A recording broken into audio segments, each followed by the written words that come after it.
you struggle with a lot of pain or tension in the backside of your hip here? And do you even struggle with intermittent sciatica or nerve pain that goes down your leg?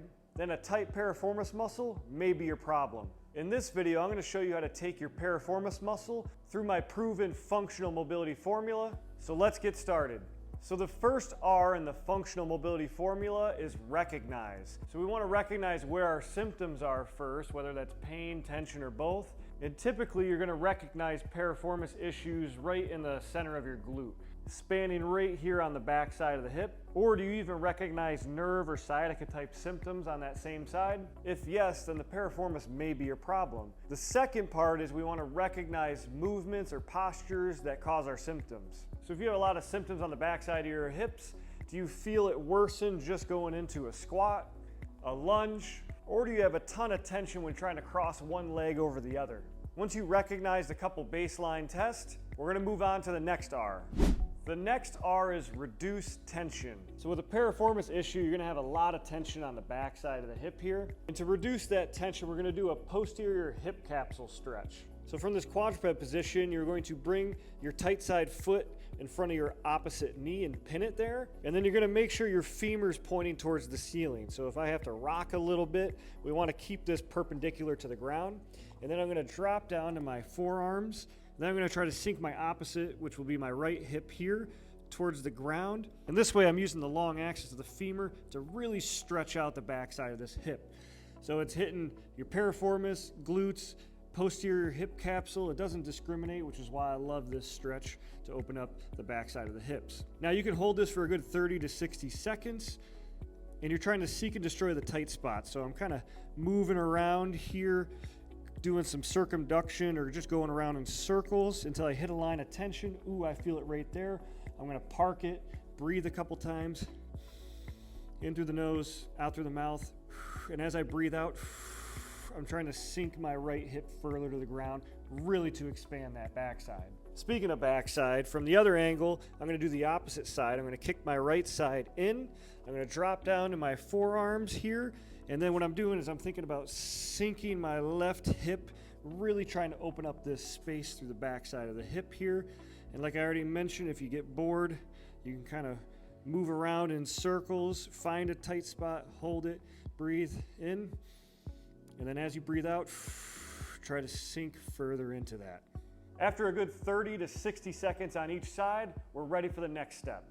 So the next R is restore range of motion. We're going to work on restoring our hip joint range of motion. Now the piriformis is a unique muscle because it does external rotation below 90 degrees, but right at around 90 degrees, it actually internally rotates the hip. So we're not going to discriminate. I'm going to show you one movement that opens up both your internal and external rotation, and that's a hip capsule car. So I'm going to start on my left side. We're going to lie on our back. I'm going to bring my knee up until my hip's at a 90-degree angle, and then from here we're thinking of stiffening the body, and then we're just going to try to rotisserie around the hip. So I'm going to go into that external rotation range, carving out as much as I possibly can without shifting anywhere else in my body. Then into that internal rotation range, and then you're going to cycle back and forth for a good 5 to 10 times here. And each repetition, I'm trying to see if I can start to carve further and further. And sometimes as you do this, you might get a free joint pop here. That just really means you're starting to expand those ranges of motion, which is exactly what we're trying to do here. I'll show the right side from the other angle, bring it up to 90, so I'm at a 90-90 here. I'm going to irradiate or stiffen the body, and then we're just going to work into that external rotation. There was a free hip joint crack, and then we're going to go into that internal rotation. Again, just carving out a good 5 to 10 on each side. After we reduce the tension, restore the joint range of motion, we're ready to move on to the next R. The next R is reinforce. So we want to do a strength or stability exercise to reinforce the changes we just made with the prior moves. And I'm going to show you one of my all-time favorite moves for roasting the peaches or just firing the backside of the hip here. So I'm going to start on my left side. So if I'm starting on my side, if this is a 90-degree angle, I'm going to go slightly down here, and then I'm going to come up into what we call a low oblique position. I'm going to pack my shoulder, nice spinal alignment here, and what I'm going to do is fold into this bottom side hip until I feel a big stretch through my piriformis or the back side of the hip, And then I'm going to drive this knee into the ground to bring my whole body up into what we call like a DNS star position. And then you're going to take your time and slowly control that range back down. So we're working into that hip internal rotation slowly as we come back into that internal rotation, driving knee into the ground to open up into that external rotation. And holy smokes, just after 2 reps here, do I feel my Georgia peaches roasting right now. And you're going to perform a good 5 to 10 of these. Again, this is way more challenging than it looks. This one's going to humble you, but this is a great way to train the backside of that hip with no equipment at all. Then I'll show you my right side from the other angle. So I'm folding into that hip until I feel a ton of tension, driving that knee and outside thigh into the ground to bring my hips up. And then the tricky part here is most of you are going to want to fall down. You really want to control that range until you get right back and then go back to your starting position. So I fold into that hip, big stretch, drive, control that range, trying to be as stable as possible, just isolating that movement through the hip joint. And within just a few minutes, you're going to loosen up your piriformis and then also strengthen it at the same time.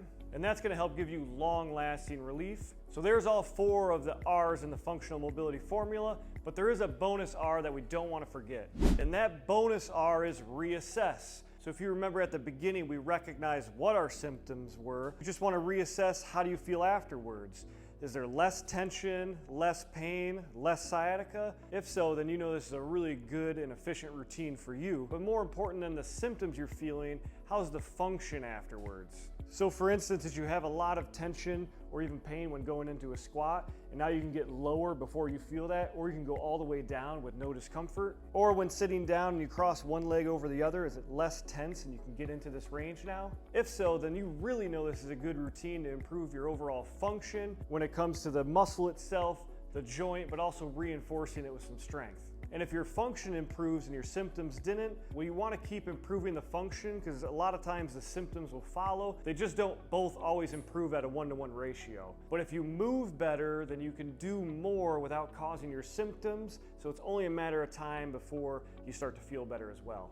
So there you have it. There's taking your piriformis muscle through my functional mobility formula, where we have the 4 R's. The first one is recognizing where our symptoms are, but also recognizing a couple movement dysfunctions. The second is reducing tension, and we did that with a posterior hip capsule stretch. The third is restore joint range of motion, and we did that in the hip joint by working into both internal and external rotation. And lastly, with the 4th R, we reinforce those changes we made with a nice strength and stability exercise that really isolated the activation on the backside of the hip here. So if this formula makes sense to you, then let me know in the comments a specific body area, muscle, joint, nerve you want to see me take through this formula next.